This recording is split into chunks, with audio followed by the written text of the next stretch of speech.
quarter, but just got stopped 4 times on 4th down. What was your assessment of the day? You know, as an offense, as an offensive line, we have sprouts where we look good, where we're moving the ball, and then we have drive-killing mistakes, our fundamentals, assignments, not getting enough push on the 1-yard line, and that's what killed us today. And you got it to 17-14. You get it down to the 6-yard line, 1st and goal, and then it became a tough fight. Tell us about that series. Yeah, I mean, as an offensive line, especially, we pride ourselves on, you know, taking control of the game in those situations. And I don't know exactly what happened on that play. I'll have to look at the film to figure it out, but it's disappointing we weren't able to score in that situation. And just in noticing your blocking, it seemed like you had players leading on the sweeps, getting in front of the quarterback on the runs either side. How did you feel like your offensive line did on those? I mean, the same thing. We're inconsistent. We have some really good plays, and then we have times where, we don't. And so it's trying to figure out, is our identity going to be the good plays, or is it going to be the bad plays, or is it going to be somewhere in between? And that's for us to figure out this week. Thank you. Hey Connor, how are you? Good, how you doing? Good. I know in the past this could be like a 24-hour rule. How much do you think about this one before you move on to Wake Forest? Is it just, do you guys get over it quickly, or is this one that you'll think about for a little bit on how you were close but just it didn't work out for you? I mean, there's a balance there. You've always got to be able to put it behind you and focus on the next play, but, it's also a good source of motivation when you look at us at this point in the season being 1-3. So that's how I use that. Is this where you saw the team? It's probably not where you saw the team be. What's the message to the team that you can give to going into Wake Forest as a captain? We need to be better. We need to have a sense of urgency. Every single time we come out and practice, it needs to be, not only just great effort, but we need to accomplish things. And Coach Munkin talks about that a lot, not confusing accomplishment with just effort or hard work. And we can't do that. We need to come out and actually get better as a football team and get better at executing at the little things and, our assignments and our fundamentals, and that's what it comes down to. And we've been talking about that since the first game against Coastal Carolina, is we need to get better at the assignments and fundamentals. And I'm sure when I turn on the film and watch it, it'll be the same response. Did you feel like after a bye week the team was kind of like ready and chomping at the bit to play today? Yeah, I did. I had a good feeling going into today. We kind of need to look back and see what happened, where our lapses were. Anything else in the room? Connor, go to Zoom. Okay, Joe, start. Hey, Connor, Joe Connor with GoBlackKnights.com. There's been a lot of injuries on the offensive line this year. The downside to that's obvious, but the upside is some of the younger guys and more players have gotten some more playing time. Noticed Aiden Gaines made a couple nice blocks today, got some significant playing time.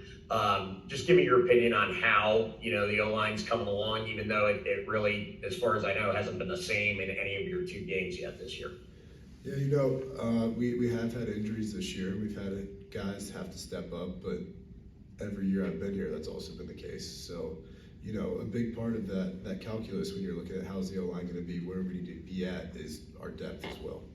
And it's part of it. That's part of football. It's part of playing triple option offensive line, as those things happen from time to time.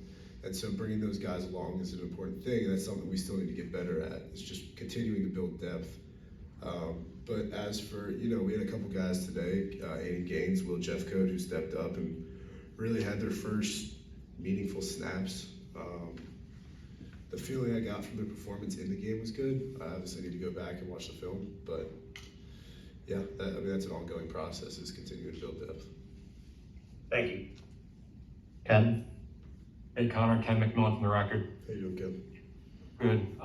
Connor, you guys kind of bounced back well there in the second half, 17-14, chance to go up. You didn't go up, but you didn't fold either at that point. What's it like to see the game just slip away like that in just the final minutes of this game? It's frustrating, and credit to Georgia State. They did a great job holding on to that lead in the second half, but it's certainly frustrating, especially when you're in a scenario where you put that on the offensive line, and we weren't able to come out and execute and get the job done. So, and we had more chances after that, and we had a couple of just unfortunate errors across the board that limited us from really, having that chance late in the fourth quarter, but certainly frustrating.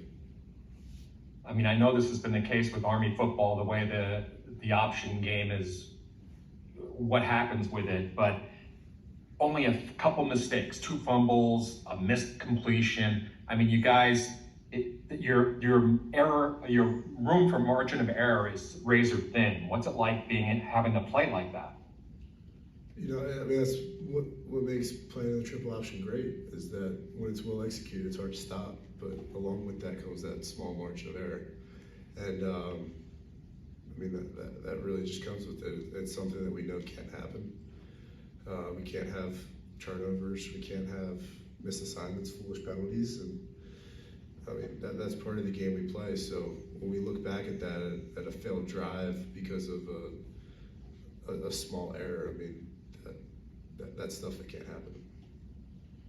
Yeah, I know it's early, but you played on a 19 team that struggled. You played on bowl teams the last 2 years. How do you keep this from snowballing?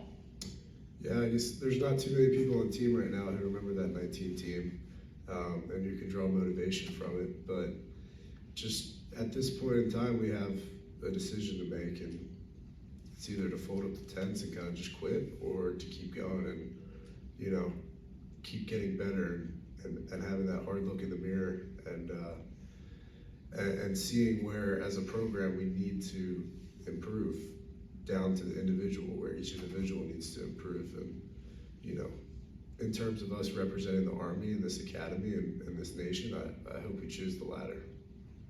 Do you have another one? Thanks, Connor. Connor, just building on that thought, how do you, as a team captain, leader in the Corps Cadets, speak to your teammates and lead them in this difficult time? Yeah, we need to continue to just, like I said, have those hard conversations and look in the mirror and give people that feedback that they need, but also stay positive. And it's those two, being positive, but also saying, look, this is where we need to get better, and that's what we need a lot of right now.